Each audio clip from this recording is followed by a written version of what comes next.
प्रार्थना म्हणू का मग नेहमीसारखी? हम्म. तुम्ही आधी काही हो. म्हणता यांच्या लक्षात. नमस्कार. या भगवद्गीतेच्या अभ्यास वर्गामध्ये सगळ्यांचं स्वागत. नेहमीप्रमाणे आपण प्रार्थनेने सुरुवात करूया. नारायणं नमस्कृत्य नरं चैव नरोत्तमं देवीं सरस्वतीं व्यासं ततो जयमुदीरयेत्. वसुदेवसुतं देवं कंसचाणूरमर्दनं देवकी परमानन्दं कृष्णं वन्दे जगद्गुरुं। मूकं करोति वाचालं पङ्गुं लङ्घयते गिरिं यत्कृपातमहं वन्दे परमानन्दमाधवं। हरि ओम्. हरिओम. आपण 4थ्या अध्यायातला 16वा श्लोक मागच्या वेळेला पूर्ण केला होता आणि 17व्या अध्यायाला थोडीशी सुरुवात केली होती. 17व्या श्लोकाला थोडीशी सुरुवात केली होती. त्यामुळे आपण प्रथम 16वा श्लोक म्हणू आणि त्याचा एक 2-3 मिनिटात मी त्याचा आढावा घेऊन मग आपण 17व्याला सुरुवात करू. किं कर्म किमकर्मेति कवयोऽप्यत्र मोहिताः तत्ते कर्म प्रवक्ष्यामि यज्ञात्वा मोक्ष्यसे शुभात्. नेणती जाणते तेही काय कर्म अकर्मही तुझ ते सांगतो कर्म जाणून सुटशील जे. त्याचा मराठी अर्थ वाचू. किम कर्म किम अकर्म. कर्म म्हणजे काय आणि अकर्म म्हणजे काय. इति अत्र या बाबतीत निर्णय करताना या ठिकाणी कवयः अपि मोहिताः बुद्धिमान व्यक्ती देखील संदिग्ध होऊन जातात. म्हणून तत्कर्म ते प्रवक्ष्यामि. ते कर्माचं तत्व, ते कर्म मी तुला सांगतो म्हणजे ते कर्माचं तत्व मी तुला नीट सांगतो. प्रवक्ष्यामि, नुसतं वक्ष्यामि म्हणजे सांगतो आणि प्रवक्ष्यामि म्हणजे अगदी नीट उलगडून विस्तृत विस्ताराने तुला समजेल अशा पद्धतीने सांगतो. यत् ज्ञात्वा जे जाणल्यावर अशुभात मोक्षसे तू अशुभातून मुक्त होशील. अशुभातून म्हणजे संसारातून, संसाराच्या जन्म मरणाच्या फेऱ्यातून तू मुक्त होशील असं आपण पाहिलं होतं. आता इथे आपण कर्म आणि अकर्म ह्याचा विचार करायला सुरुवात केलं होतं. सुरुवातीला आपण बघितलं की कर्म म्हणजे फक्त हाताने किंवा शरीराने घडणारी क्रिया आणि अकर्म म्हणजे स्तब्ध शरीर. पण मग आपण विचार केला की ही पुरेशी आहे का. म्हणजे आपण आता आध्यात्मिक दृष्टीने ह्या सगळ्या गोष्टींकडे बघतोय, व्यावहारिक दृष्टीने बघत नाहीये. मग ही व्याख्या खूपच अपुरी वाटते. आणि दुसरं म्हणजे आपण म्हटलं होतं की आपल्याला क्रियांचा विचार नाही करायचा, आपल्याला कर्मांचा विचार करायचा. मग क्रियेचं कर्म कसं होतं ते आपण बघितलं. प्रत्येक क्रिया ही कर्म नसते. जेव्हा त्या क्रियेमध्ये कर्तृत्व भाव मिसळतो आणि भोक्तृत्व भाव मिसळतो तेव्हा त्याचं कर्मामध्ये रूपांतर होतं आणि मग कर्माचं एक फळ निर्माण होतं. ते फळ कर्त्याला भोगावं लागतं. म्हणजे कर्म हे कर्त्याशी जोडलं जातं फळाच्या माध्यमातून. तेव्हा कर्मबंधन नावाचा प्रकार ते अशुभ निर्माण होतं आणि त्यामुळे कशा स्वरूपाने कर्म केलं असताना हे बंधन निर्माण होणार नाही हे श्रीकृष्णांना इथे सांगायचंय. आणि मग इथे आपण बघितलं किम कर्म किम अकर्म. याच्यामध्ये 2 प्रकारचे कर्म सांगितलंय, कर्म आणि अकर्म. कर्माचे 2 प्रकार. कर्म ते की ज्याच्यामुळे जीव बंधनात पडतो आणि अकर्म ते की ज्याच्यामुळे जीव बंधनात पडत नाही किंवा मोकळा राहतो. मग कशामुळे जीव बंधनात पडतो. फलेच्छा, ममता आणि आसक्ती ह्याच्यामुळे जीवनात हा बंधनात पडतो. जीव हा बंधनात पडतो आणि ती जर नसेल, फलेच्छा, ममता, आसक्ती हे जर नसेल तर तो बंधनात पडत नाही. पण मग या बाबतीत कवयः अपि अत्र किमर्थं मोहिताः. मग बुद्धिमान माणसांना ह्याच्यात न समजण्यासारखं किंवा गोंधळात पडण्यासारखं काय आहे. तर हे फक्त बाह्य नाहीये. फक्त नुसती कृती घडली समोर तर समग्रपणे तुम्हाला कळत नाही. हा मुद्दा आपला पुढचाही आता 17व्या मध्ये पण येणार आहे की नुसती बाह्य क्रिया करण्यानी किंवा न करण्यानी खरं कर्माचं वास्तविक स्वरूप हे जाणू शकत नाही. कारण कर्म करताना त्या कर्त्याची त्या कर्म करण्यापाठीमागची भूमिका काय आहे, हेतू काय आहे, हे तुम्हाला काय नुसतं कर्म बघून कळेल का. तू कोणी साथीपणाने करतय का कोणी कावेबाजपणाने करतय का कोणी निरीच्छपणे करतय, कृती ही कृतीसारखीच घडते. त्याच्या पाठीमागचं लॉजिक किंवा हेतू हा कळत नाही. आणि म्हणून ते डिस्क्रिमिनेट करणं की हे कर्म घडतंय का कर्म घडतंय हे मोठमोठ्या ज्ञानी व्यक्तींना सुद्धा. आणि ते कवयः हा शब्द वापरलाय, पण ते आपण बघितलं होतं की कवयः म्हणजे काही कवी पोएट्स या अर्थाने नाही, तर ते शास्त्रार्थ जाणतात असे. आणि किम कर्म किम अकर्म याच्यामध्ये आपण 2 प्रकारांनी त्याचा अर्थ लावला होता की कुठल्या परिस्थितीमध्ये काय करावं किंवा काय करू नये अशा स्वरूपाचं. आणि हा पहिला भाग झाला जो आपल्याला व्यवहारात सुद्धा आपल्याला बघावं लागतं की एखादी सिच्युएशन आपल्या समोर उपस्थित झाली तर असं करावं का तसं करावं, हे आता करावं का करू नये. त्याच्यासाठी आपण तो महाभारतातला द्रौपदी वस्त्रहरणाचा प्रसंग पाहिला होता की त्याच्यामध्ये द्रौपदीच्या बाजूनी उभं राहण्यासाठी काय म्हणतात त्याला, आरशात इतकं स्वच्छ दिसतंय किंवा हातच्या टाकणारा आरसा कशाला इतकं स्वच्छ कळतंय की द्रौपदीची बाजू बरोबर आहे, तरी युधिष्ठिर, विदुर आणि भीष्माचार्य आणि इतरही अनेक कृपाचार्य वगैरे यातलं कुणीच, ह्या सगळ्यांचाच गोंधळ का उडाला हे समजण्याच्या पलीकडचं आहे. तर तो आपण बघितलं की कर्म अकर्म याच्यामधलं कळत नाही म्हणजे काय, तर इथे गोंधळ उडतो. आणि कशामुळे कर्माचं अकर्मात रूपांतर होतो, कुठल्या भूमिकेतून कर्म केलं असताना कर्माचं अकर्मात रूपांतर होऊ शकतो, हे सुद्धा पुष्कळांना कळत नाही. म्हणजे कशासाठी जाणून घ्यायचं की कर्माचं अकर्मात रूपांतर कशामुळे होतं हे जाणण्याची गरज आहे, तर त्याशिवाय तुम्ही अशुभातनं सुटणार नाही. आणि अशुभ म्हणजे जन्म मरणाचं चक्र. आपण त्या बघितलं की जन्म मरणाच्या चक्राच्या मुळाशी काय आहे, कर्मबंधन. कर्मबंधनाच्या मुळाशी काय आहे, कर्तृत्व भोक्तृत्व. त्याच्या मुळाशी काय आहे, कामना. कामना का निर्माण होतात, स्वतःला अपूर्ण मानल्यामुळे. आणि स्वतःला अपूर्णत्व का वाटतं, तर स्वतःच्याच परिपूर्ण स्वरूपाचं ज्ञान नसतं, अज्ञान असतं. आपणच परिपूर्ण आहोत, आपणच आनंद स्वरूप आहोत हे विसरून आपण काहीतरी मिळवायला बाहेरच्याच कुठल्या तरी गोष्टीवर आपला आनंद अवलंबून असतो. त्या आनंदाच्या पाठीमागे आपण स्वतः आनंद रूप असतानाच आपण धावत असतो. आणि हे अज्ञान हे सगळ्यात मोठं अशुभ.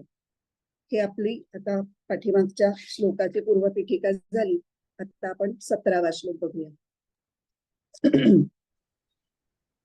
कर्मणो ह्यपि बोधव्यं बोधव्यै च विकर्मणः अकर्मणश्च बोधव्यं गहना कर्मणो गतिः. त्यातला गीताईचा श्लोक असते, सामान्य कर्म एक मिनिट, 17वा आहे ना.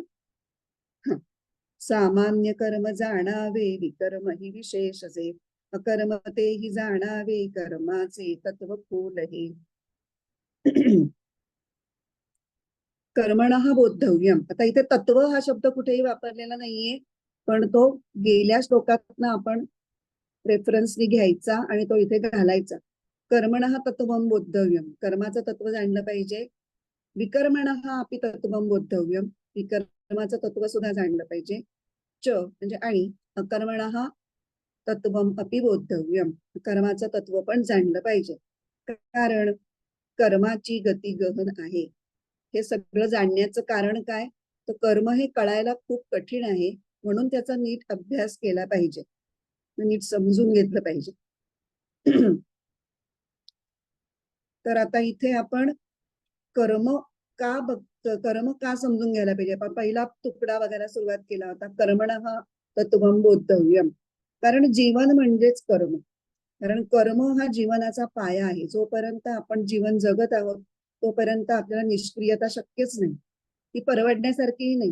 दुसऱ्या अध्यायात म्हटलंय, जर तुम्ही निष्क्रिय राहिलात तर तुमची शरीर यात्रा पिचते न प्रसिद्धेद कर्मणः. अकर्मणः असा तो शब्द वापरून त्यांनी तिथे केलाय. पण तिथे अकर्म म्हणजे काय, हालचाल न करणे किंवा क्रिया न करणं अशा अर्थाने. प्रत्येक ठिकाणी कुठल्याही संस्कृत शब्दाचा अर्थ घेताना संदर्भासहित अर्थ करायचा. नुसताच घेतला तर तो अर्थ योग्य होत नाही. अकर्म हा शब्द वेगवेगळ्या संदर्भात वेगवेगळ्या अर्थाने वापरलेला आहे. जिथे आता 47वा श्लोक दुसऱ्या अध्यायातला, माते संगोस्त्व कर्मणी, इथे पुन्हा अकर्म म्हणजे काहीही काम न करणं असाच घेतलेला आहे. पण आता आपण 17व्यात आणि 18व्यात जे बघणार आहोत ते अकर्माचे अर्थ हे खूप पुढे गेलेले खूप खोलवर आपण त्याचा विचार केल्यानंतर त्याचे अर्थ आपल्याला वेगळ्या अर्थाने उलगडणार आहे. तेव्हा आपण कुठे आहोत आणि कुठल्या दृष्टिकोनातून पाहतोय, कुठल्या संदर्भात पाहतोय, त्याच्यावर त्या शब्दाचा त्या ठिकाणी कसा अर्थ घ्यायचा हे आपल्याला ठरवावं लागतं. मग आता कर्माचा विचार करायचा आहे तर आधीच्या लोकांनी म्हणजे ऋषी मुनींनी आपल्या धर्मशास्त्रामध्ये कर्माचा काय विचार केलेला आहे तिथपासून आपण सुरुवात करणार.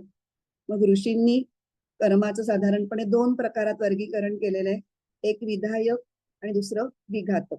विधायक कर्म जे असतं ते व्यक्तीला उत्क्रांतीकडे घेऊन जातं, तर विघातक कर्म हे त्याच्या अधोगतीला त्याला घेऊन जातं. आता शास्त्रांमध्ये विधायक कर्माला नाव दिलंय विहित कर्म. आणि विहित कर्म हे 3 प्रकारचं असतं. नित्य रोज करण्याची कर्म, नैमित्तिक काही विशिष्ट प्रसंगी करण्याची कर्म आणि काम्य काही विशिष्ट हेतू साध्य करण्यासाठी करायची कर्म. त्याची उदाहरणं आपण बघितली होती आणि ही व्यवहारात पण आहेत आणि आध्यात्मिक उपासनेच्या कर्मांच्या संदर्भात सुद्धा आहेत. आता इकडे विघातक कर्माला शास्त्रामध्ये काय म्हणतात? निषिद्ध कर्म. निषिद्ध कर्म म्हणजे जी कर्म करू नयेत म्हणून सांगितलेलं आहे. चोरी, खोटं बोलणं, हिंसा वगैरे वगैरे. आता निषिद्ध कर्मालाच गीतेमध्ये विकर्म असा शब्द वापरलेला आहे. एक मिनिट.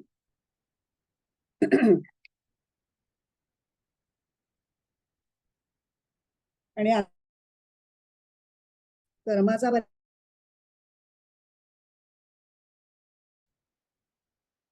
आता विकर्माचं तत्व सुद्धा जाणलं पाहिजे असं म्हणतायत. आता विकर्म म्हणजे काय पासून बघायला पाहिजे आपल्याला.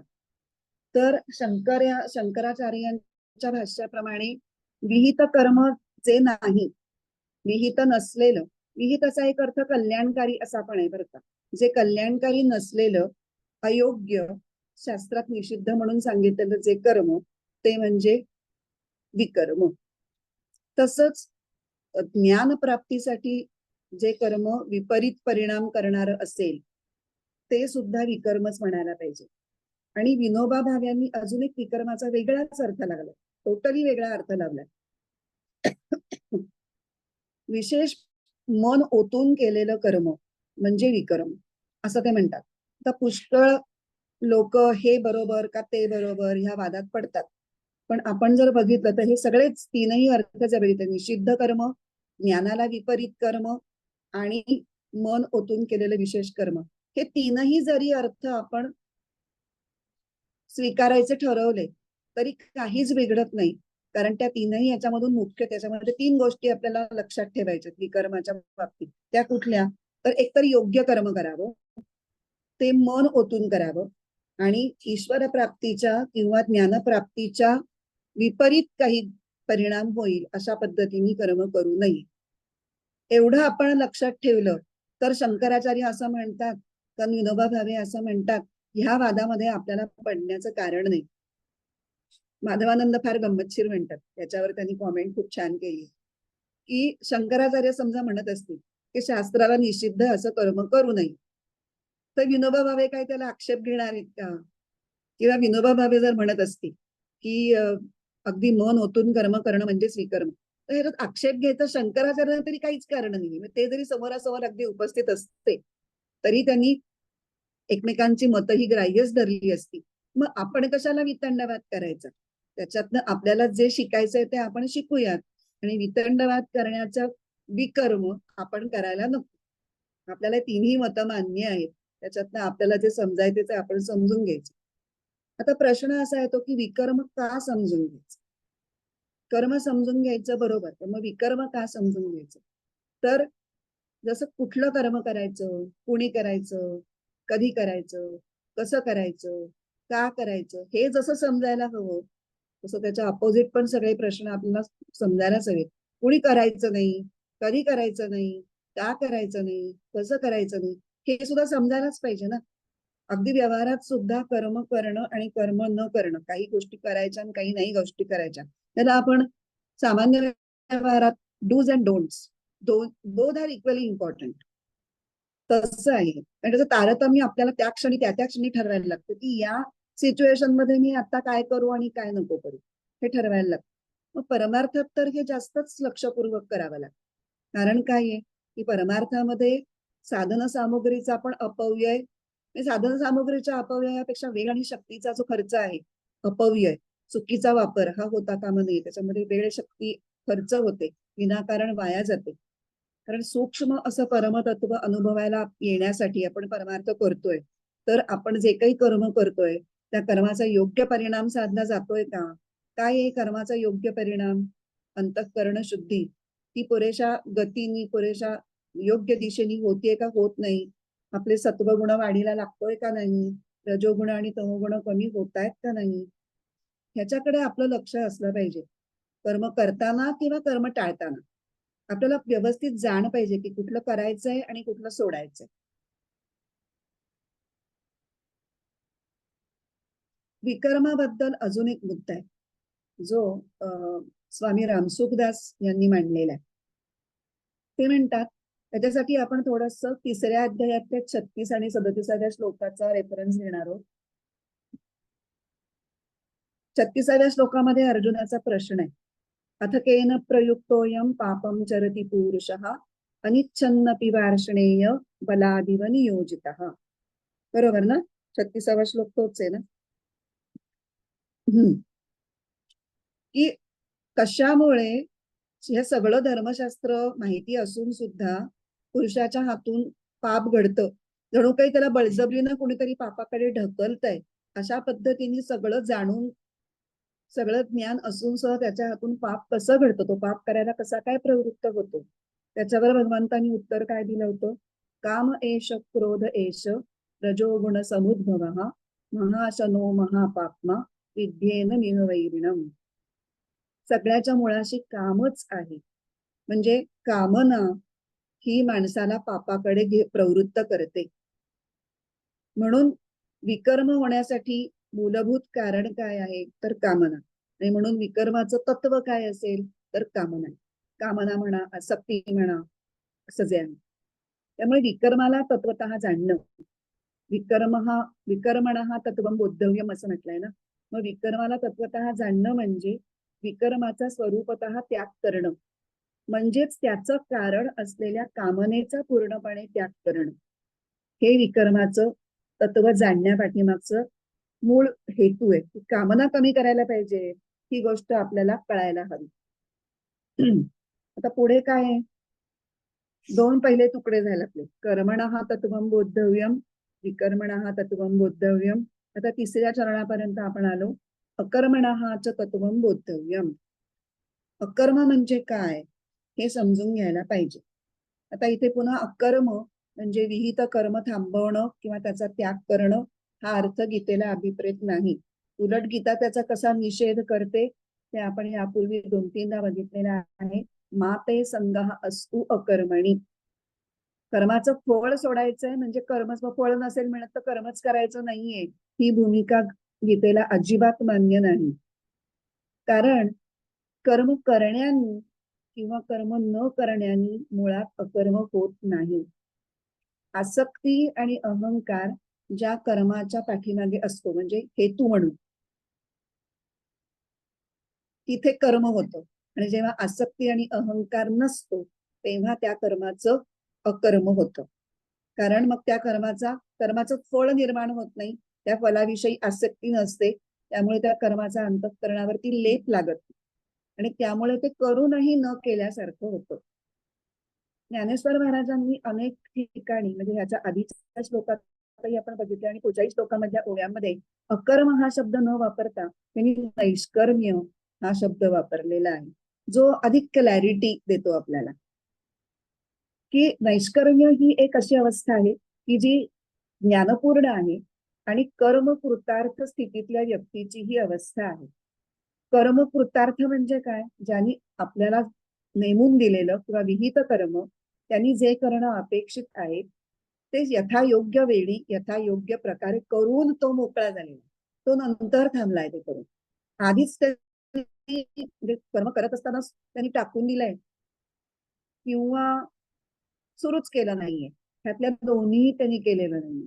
तो श्लोक आपल्याला 3ऱ्या अध्यायाच्या 4थ्या श्लोक आहे.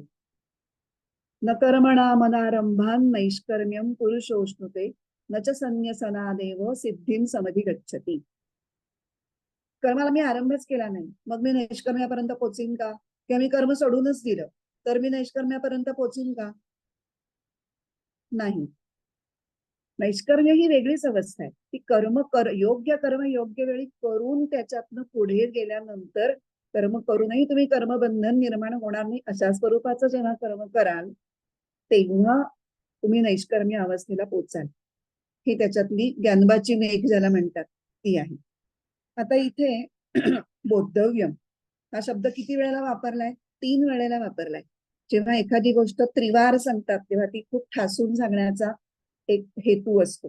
इथे काय ठासून सांगायचंय की आपल्या स्वतःच्या ऐहिक उन्नतीसाठी आणि आध्यात्मिक उद्धारासाठी जो प्रयत्नशील असतो त्या साधकाने या 3ही कर्मांना नीट ओळखलं पाहिजे. ही गोष्ट त्यांना हायलाइट करून सांगायची. मात्र सर्वसामान्य माणसांना तर सोडाच, पण आपण बघितलंय कवयः अपि अत्र मोहिताः असं मागच्या श्लोकात म्हणलं होतं. तर बुद्धिमान आणि ज्यांनी शास्त्रांचा चांगला अभ्यास केलेला आहे अशा सुद्धा माणसांना कर्माचा जो काही हा भेद आहे किंवा हे वर्गीकरण आहे हे पटकन उलगडत नाही. या विधानामध्ये अप्रत्यक्षपणे असं सुचवलेलं आहे की कर्माचं मूल्यांकन किंवा कर्माचं वर्गीकरण हे त्याच्या बाह्य स्वरूपावरून करता येत नाही, ते ठरवता येत नाही. त्या कर्माच्या मागचा जो हेतू आहे त्याचा विचार करूनच आपल्याला हे कर्म कुठल्या कॅटेगरीतलं आहे हे कळू शकतं. कारण कर्म स्वरूपाने जरी एक दिसत असलं तरी अंतःकरणाच्या भावानुसार किंवा हेतूनुसार त्याचे 3 प्रकार हे होतात जे इथे सांगितले: कर्म, अकर्म, विकर्म. आणि आता आपण बघणार आहोत की ते प्रकार काय आहेत आणि ते कळायला कसे थोडे अवघड आहेत. सकाम भावनेनी केली गेलेली शास्त्रविहित क्रिया, शास्त्रात असं असं करा असं जे सांगितलेलं आहे आणि अमुक अमुक मिळवण्यासाठी असं असं करा. वेदांमधला पहिला जो कर्मकांडांचा भाग आहे तो सगळा ह्यांनीच भरलेला आहे, सकामक कर्मांनी. तर अशी जी क्रिया असते त्याला म्हणायचं कर्म. ते कर्मच काहीतरी मिळवण्यासाठी केलेलं असतं, त्यामुळे त्याचं फळ उत्पन्न होतं. फळ उत्पन्न होतं म्हणजे कर्मबंधन निर्माण होतं, म्हणजे ते कर्मबंधन निर्माण जे करतं ते कर्म या डेफिनेशन मध्ये बसतं आणि ते कर्म होतं. आता पुढे फळाची इच्छा, कर्तृत्वाचा अहंकार, आसक्ती हे पूर्ण बाजूला ठेवून केवळ दुसऱ्याच्या हितासाठी जे कर्म केलं जातं ते अकर्म. कारण त्याचं फळ निर्माण होत नाही, फळाची इच्छाच नसते. मिळालं मिळालं, नाही मिळालं नाही मिळालं. कर्म झालं, अकर्म झालं. आता विकर्म म्हणजे निषिद्ध कर्म, म्हणजे शास्त्राने हे जे करू नका म्हणून सांगितलं आहे ते तर आहेच. पण विहित कर्म सुद्धा जर दुसऱ्याला त्रास देण्याच्या हेतूने, दुसऱ्याचं अहित व्हावं अशा हेतूने जर केलं असेल, तो हेतू सुप्त असेल, तो वर दिसणार नाही. पण भावना जर मनात तशी असेल आणि वर विहित कर्म केल्याचा देखावा असेल तर ते सुद्धा विकर्मच होतं. आणि ही गोष्ट बाहेरून कळणार नाहीये, ही ज्याची त्यालाच कळेल. कारण त्याचा त्याचा हेतू ज्याचा त्यालाच कळणार ना. तसं पुढे अजून एक वाटताना विकर्म वाटतंय पण असताना अकर्म आहे असं पण एक उदाहरण बघूयात. दुसऱ्या श्लोकाच्या 38व्या श्लोकामध्ये, दुसऱ्या अध्यायाच्या 38व्या श्लोकामध्ये सुख दुःखे समे कृत्वा लाभालाभौ जयाजयौ ततो युद्धाय युज्यस्व नैवं पापमवाप्स्यसि. याच्यामध्ये काय सांगितलंय? या श्लोकामध्ये युद्धासाठी प्रवृत्त करतायत. आता युद्ध कसं कर्म आहे? युद्ध हे हिंसेनी युक्त आणि ज्याला घोर कर्म म्हणू ते आहे. पण असं हिंसायुक्त आणि घोर कर्म सुद्धा जर शास्त्राच्या आज्ञेप्रमाणे होत असेल आणि चित्ताची समता राखून होत असेल तर त्याची गणना अकर्मामध्येच होईल. कारण त्याच्यापासून पाप लागणार नाही. पाप लागणार नाही म्हणजे काय? पाप हे कर्माचं फळ आहे ना. पाप किंवा पुण्य ही कर्माची फळं असतात. पाप लागणार नाही याचा अर्थ त्या कर्माचं फळच निर्माण होणार नाही. कारण का? चित्ताची समता आहे. जय मला मिळेल का तरच मी लढीन असं नाहीच आहे ना. जय मिळेल, पराजय मिळेल, लाभ होईल, हानी होईल, सुख दुःख काहीही होईल, तरी शास्त्राची मला आज्ञा आहे की धर्माच्या बाजूनी लढणं क्षत्रिय या नात्याने माझं कर्तव्य आहे. तर मी लढलंच पाहिजे. इतक्या निर्विकार भूमिकेतून जर युद्ध केलं तर युद्धासारख्या हिंसात्मक कर्माचं सुद्धा पाप लागणार नाही. म्हणजे विकर्म वाटणारं युद्ध कर्म सुद्धा खरं म्हणजे अकर्मच ठरेल. इतकी सूक्ष्मता ह्याच्यामध्ये आहे. आणि मग हे कसं काय कळणार, म्हणून तो पुढचं चरण आलाय की गहना कर्मणः गतिः. हे एक प्रसिद्ध वाक्प्रचार म्हणून वापरला जातो बरं. गहना कर्मणो गतिः. कारण हे जर आता एकदा कर्म कसं आहे काय आहे हे ओळखता येत नाही आपल्याला, ह्याच्यामुळे पण कर्माची गती कठीण आहे असं म्हटलेलं आहे. शिवाय कुठलं कर्म कोणत्या गतीला म्हणजे कुठल्या अवस्थेला घेऊन जाईल हे कळणं हे अत्यंत कठीण आहे. म्हणजे आज केलेल्या कर्माचं फळ नेमकं काय होणार आहे आणि ते आपल्याला कधी भोगावे लागणार आहे काही माहित नाही आपल्याला. म्हणून आपण म्हणतो की नेहमीच चांगलं वागा. त्याला उपाय एकच की नेहमीच चांगलं वागा, आपला हेतू शुद्ध ठेवा. आणि दुसऱ्या बाजूनी पण की आता मी जे कुठलं फळ भोगत आहे चांगलं किंवा वाईट कुठलंही, ते कुठल्या कर्मामुळे मी आज भोगते हे चांगलं किंवा वाईट फळ हे सुद्धा आपल्याला कळू शकत नाही. म्हणजे कधी माझ्याकडून काय चांगलं घडलं होतं म्हणून मी आज एवढ्या सुस्थितीत आहे, किंवा काय माझं घडलं होतं म्हणून अशी वाईट माणसं माझ्या अवतीभोवती आहेत, नाही सांगता येत. या अर्थाने म्हटलंय की गहना कर्मणो गतीही. आता आपण ज्ञानेश्वरी वाचूया.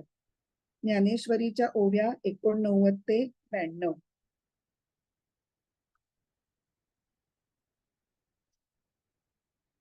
आधी आपण ओव्या वाचून घेऊ आणि मग मी थोडस जिथे आवश्यक आहे त्या ओव्या परत वाचून त्याच्यावरचं विवेचन करेन.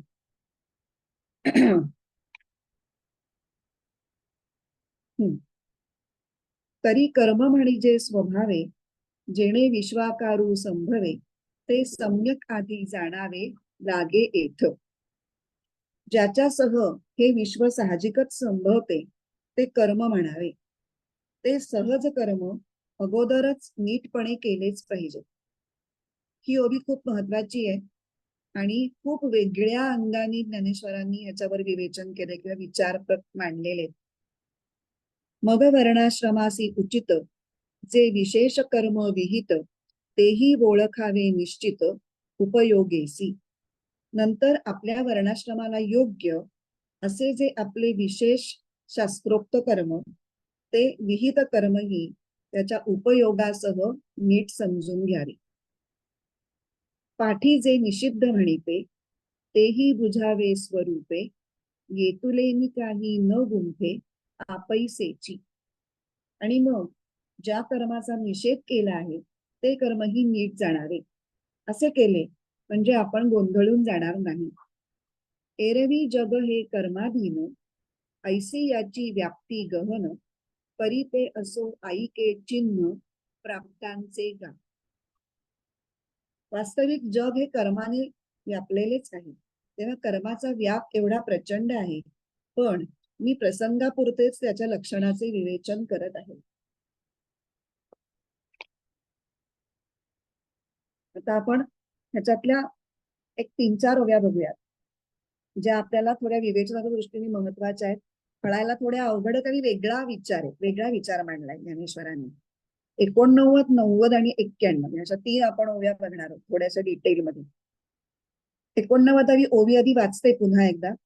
तरी कर्म म्हणजे स्वभावे, जेणे विश्वाकारू संभवे, ते सम्यक आधी जाणावे लागे येथ. येथ म्हणजे या ठिकाणी. या ठिकाणी काय होत आहे की कर्मयोगाचा प्रवाह ज्ञानयोगाच्या प्रांतात थोडाफार शिरलेला आहे. या ठिकाणी हे बघण्याची गरज आहे, कर्म म्हणजे नेमकं काय. आता इथे कर्माची जी डेफिनेशन आहे ती गीतेच्या 8व्या अध्यायामध्ये जी भगवंतांनी कर्माची व्याख्या केलेली आहे त्याच्या अनुषंगाने ज्ञानेश्वरांचा हा विचार मांडलेला आहे. त्यामुळे आधी आपल्याला ती कर्माची व्याख्या काय आहे ती समजून घ्यायला पाहिजे.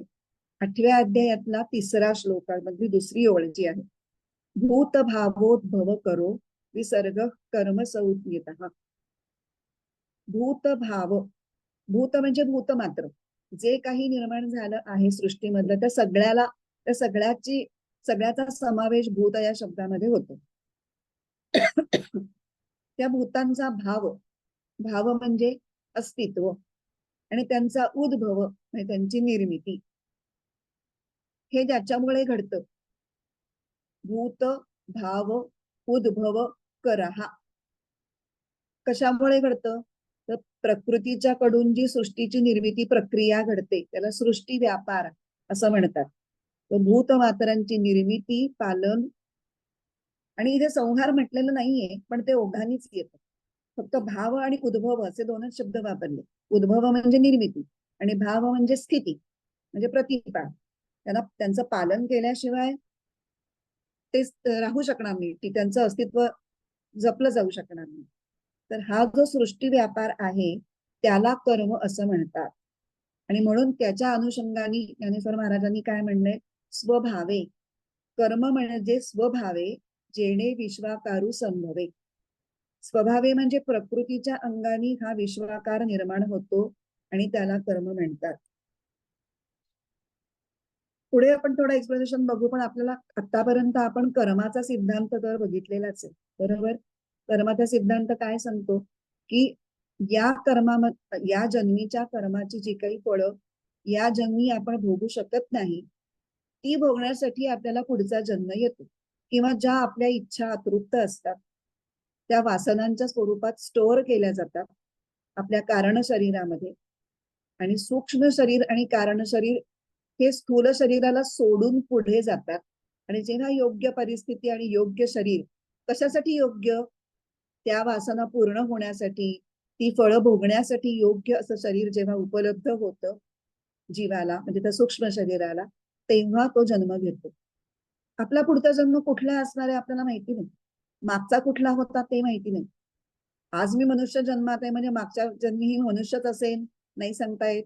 पुढच्या जन्मीही मनुष्यच असेल, नाही सांगता येत. मी कोणीही असेल, माझ्या कर्मानुरूप.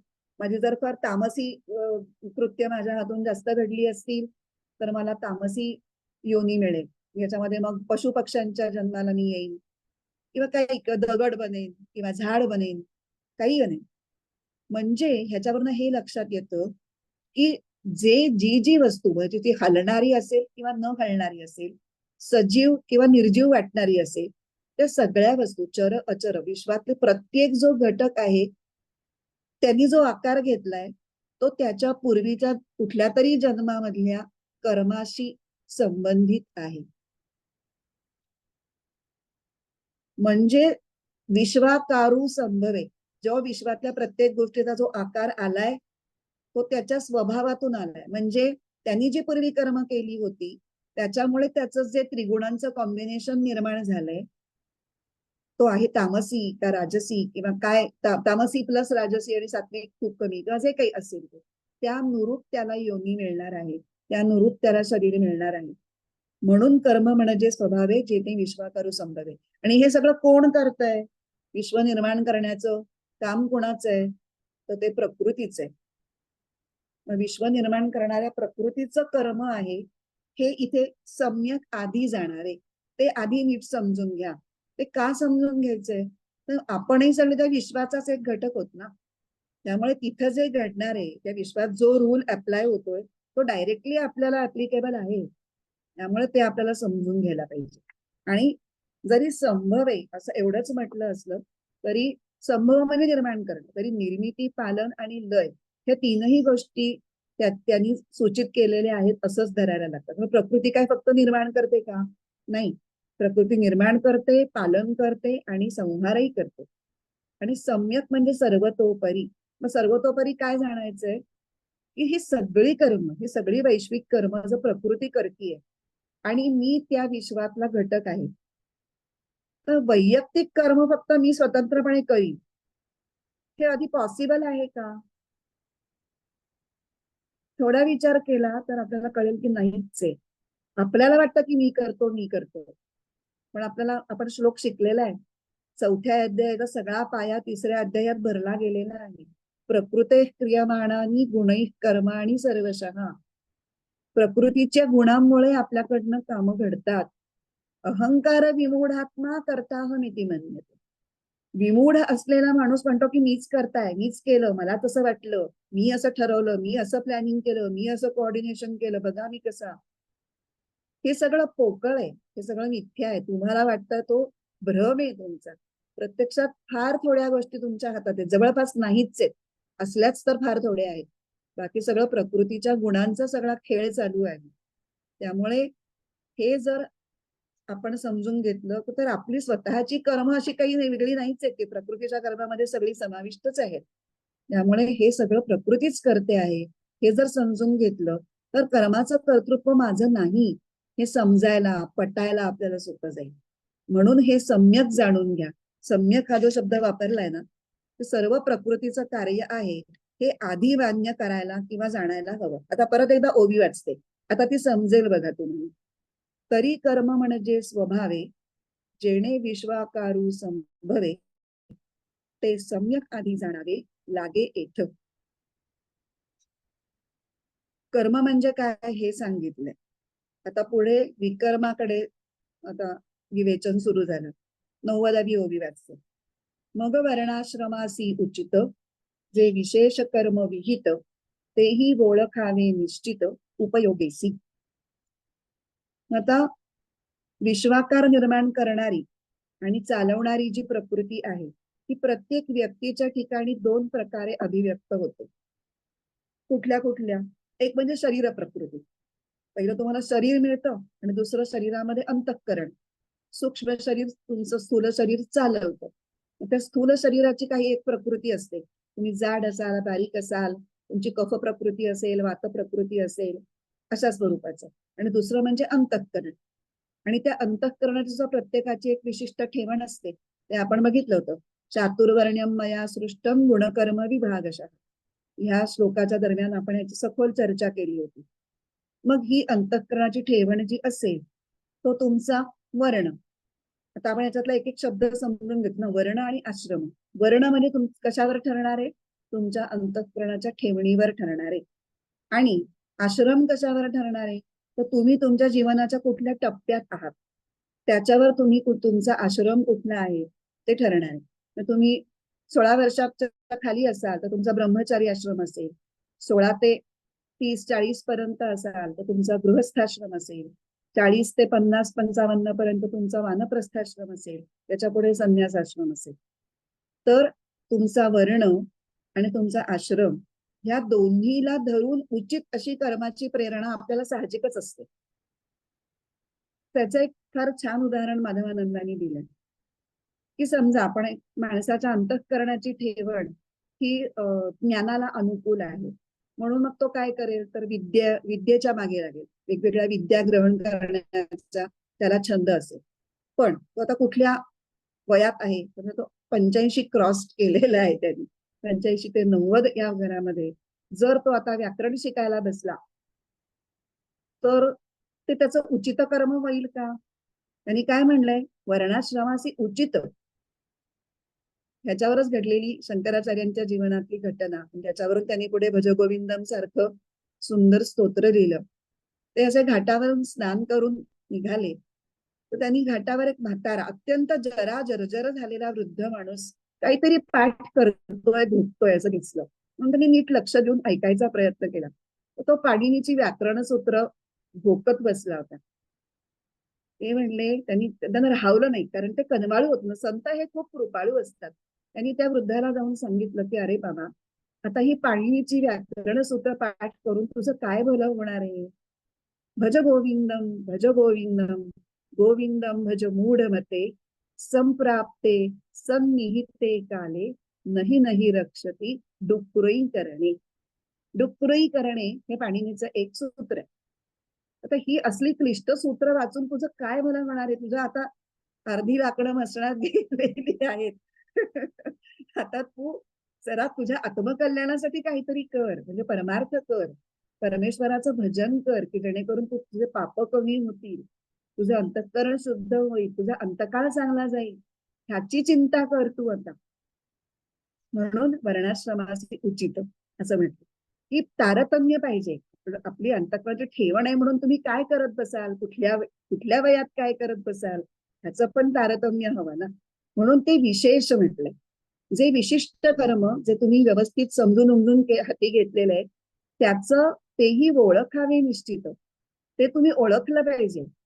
काय की त्याचा उपयोग काय होणार आहे.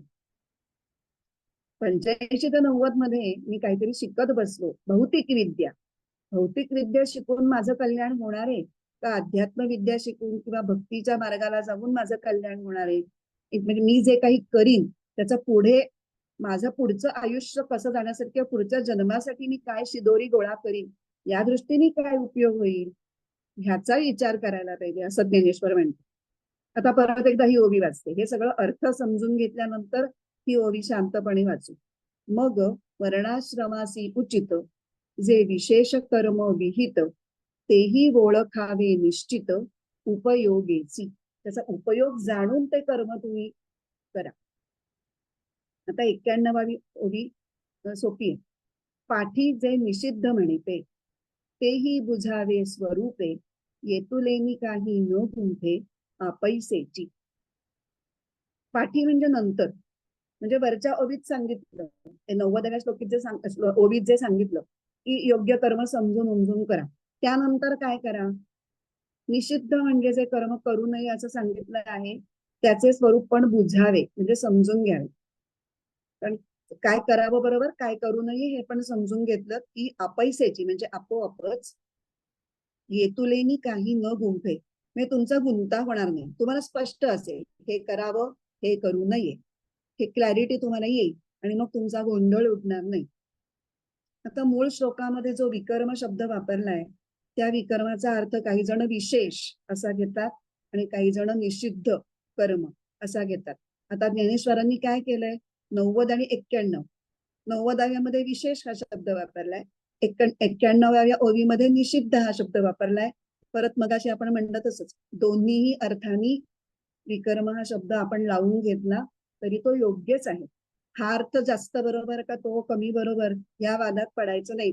दोन्हीही घ्या, दोन्हीने अर्थ लावून घ्या. फायनली तुम्हाला समजलं म्हणजे झालं. आता शेवटचा जो आपला चरण आहे अकर्मणश्च बोद्धव्यम तो कुठेच सांगितलेला नाहीये ज्ञानेश्वरांनी. असं आपल्याला वरकरणी वाटू शकतं की अकर्म नैष्कर्म्य असे शब्द काहीच नाही वापरलेले आता आपण ज्या ओव्या वाचल्यात त्याच्यामध्ये.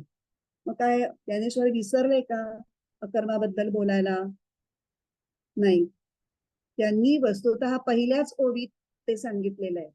फक्त ते आपल्याला उलगडून दाखवल्याशिवाय लक्षात येणार नाही की विश्वाकार निर्माण करणाऱ्या प्रकृतीचं विश्वाची उत्पत्ती स्थिती आणि लय हे जी कर्म आहेत त्यात प्रत्येक व्यक्तीची सगळी कर्म सर्व व्यक्तींची सर्व कर्म समाविष्ट आहेत.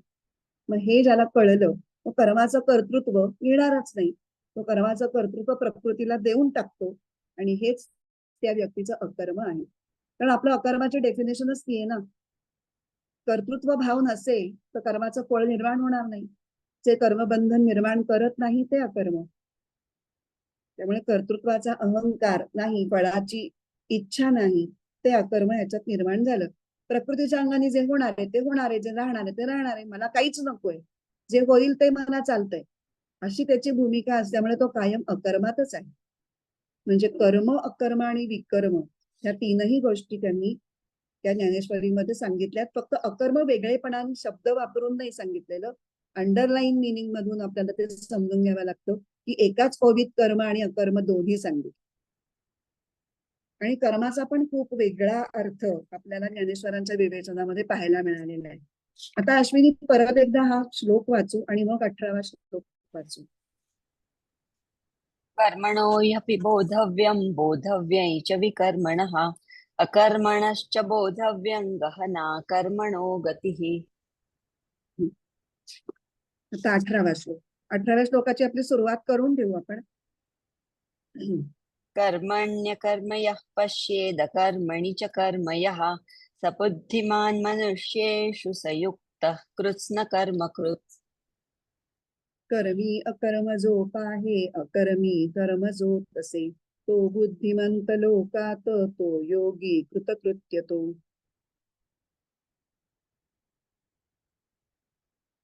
आता आधी आपण पद फोडून वाचूया. कर्मणी अकर्म यः पश्येत, अकर्मणी च कर्म यः सः बुद्धिमान मनुष्येषु सः युक्तः कृत्स्न कर्म कृत. आता अन्वय आणि अर्थ बघू.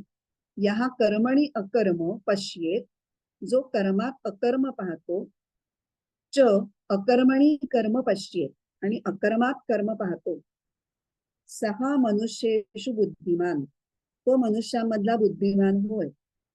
सहा युक्तः, तो योगयुक्त,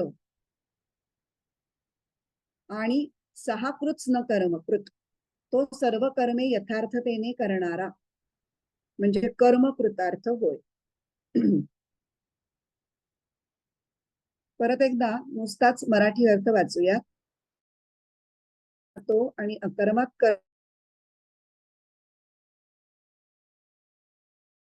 आहे, संपवलेला आहे, म्हणजे कर्म कृतार्थ आहे.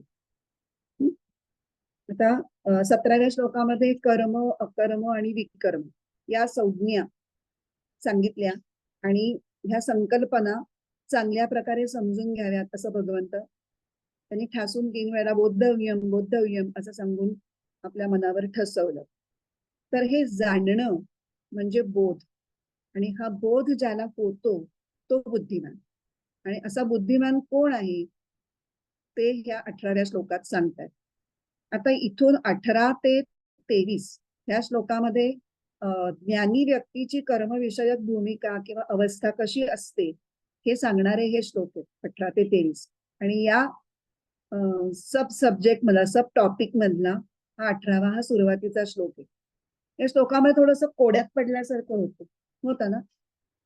काय नेमकं म्हणतायत? कर्मात अकर्म आणि अकर्मात कर्म जो पाहतो तो म्हणे बुद्धिमान. त्यामुळे हे कर्म अकर्माचं कोड सोडवण्यासाठी आपल्याला वेगवेगळ्या विद्वानांनी काय मतं मांडली आहेत त्याचा उहापोह थोडा करावा लागणार आहे, त्याचा थोडा धांडोळा घ्यावा लागणारच आहे. पण अकर्म हा शब्द थोडा महत्वाचा असल्यामुळे पण अकर्म शब्दाकडे थोडस पुन्हा एकदा नीट बघूया. अकर्मचा शब्दशः अर्थ आपल्याला माहितीये कर्मरहित अवस्था. पण आपल्याला माहितीये की जोपर्यंत जीवन चालू आहे तोपर्यंत कर्मरहित अवस्था ही पॉसिबलच नाही कुणालाच, न कष्टित क्षणमपि जातु तिष्ठती अकर्मकृत. त्यामुळे अकर्म म्हणजे कर्म न करणं असा अर्थ घेता येणारच. बरं, माणूस काही न करता नुसता बसलाय असं दिसलं तरी तो खरंच अकर्मामध्ये असतो का? कारण तो मनाने आणि बुद्धीने काही ना काहीतरी करीतच असतो. आपल्याला जाणवेल की ध्यानासाठी म्हणून जर आपण बसलो तर किती विचार आपल्या मनामध्ये येतात, किती राहिलेली कर्म आठवतात, किती काय काय होतं. शरीराने स्वस्थ असतो आपण, पण मन बुद्धी, त्यामुळे समजा कोणी विचारलं की नाही मग आम्ही शरीर मन बुद्धी या सगळ्यांची कर्म थांबवण्यात यशस्वी झालो, मग याला अकर्म म्हणता येईल का? पहिलं त्याचं उत्तर असं आहे की हे तर जवळपास अशक्य गोष्ट आहे. ती ध्यानासाठी प्रयत्नपूर्वक साध्य करावी लागते, आणि ती साध्य झाली तरी खूपच थोडा काळ ती टिकते. आणि दुसरं म्हणजे गीतेनी अकर्मात राहणारा असं बुद्धिमान माणसाचं वर्णन केलेलं नाही, तर जो कर्मात अकर्म पाहतो असं वर्णन केलेलं. त्यामुळे अकर्म हा अभावदर्शक तर शब्द आहे हे मान्य, पण त्याच्यामध्ये आपल्याला काय वाटतं? अभाव आहे. मग कशाचा अभाव? कर्माचा असं वाटतं, कारण अकर्म. पण तो कर्माचा अभाव नाहीये, तर तो कर्माचा कर्ता मी आहे असा जो कर्तृत्व भाव कर्त्याच्या मनामध्ये असायला असतो जनरली, त्याचा अभाव असणं म्हणजे अकर्म. म्हणजे स्वकर्तृत्वाचा अभाव असणारं कर्म म्हणजे अकर्म. आता साधारणपणे प्रत्येकच व्यक्तीच्या ठिकाणी स्वकर्तृत्वाचा भाव हा कमी जास्त प्रमाणात असतोच, आणि तशी कर्तृत्वाची जाणीव असणं हे खूप स्वाभाविक आहे, खूप नॅचरल आहे. आणि प्रत्येक व्यक्तीला तिच्या कर्तृत्वाची जाणीव असणं काही प्रमाणात आवश्यक सुद्धा आहे. कारण कर्तृत्वाची जाणीव असणं म्हणजे काय? तर तुम्ही काय करू शकता, तुम्ही काय किती चांगलं करू शकता, तुमची एकंदर कुठलंही काम करण्याची क्षमता ही तुमची तुम्हाला ओळखलेली असणं, माहिती असणं, समजणं.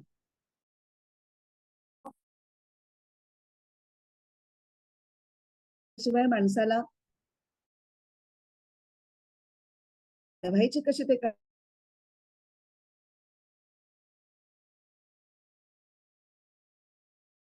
जीव आहे का?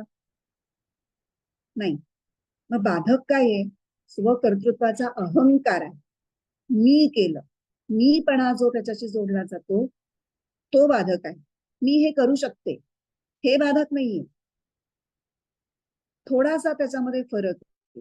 अहंकार असणं आणि जाणीव असणं ह्याच्यामध्ये अत्यंत सूक्ष्म फरक आहे. तो जर आपण जाणला तर आपल्याला हे लक्षात येईल. आता कर्म आणि अकर्म बघायला सुरुवात करायला नको. आपण प्रस्तावना करून ठेवलेली आहे. कर्म आणि अकर्म आणि कर्म या दोन्हीचं विवेचन खूप डिटेलमध्ये आहे. आपण पुढच्या क्लासमध्ये ते करू. आता आज तारीख 15 आणि 7 22 तारखेचा क्लास नाही होणार, कारण की मोहनाताई चितळेंची पुन्हा प्रवचनं सुरू आहेत 21 ते 27. त्यामुळे मी धावत धावत तिकडे जाणार आहे. त्यामुळे क्लास आपला आता त्याच्या पुढचा जो असेल तो 29 जुलैचा होईल. प्रार्थना म्हणूया. ओम पूर्णमद पूर्णमिदं पूर्णात् पूर्णमुदच्यते पूर्णस्य पूर्णमादाय पूर्णमेवावशिष्यते. ओम शांती शांती शांती. हरिः ओम. श्री गुरुभ्यो नमः. हरिः ओम.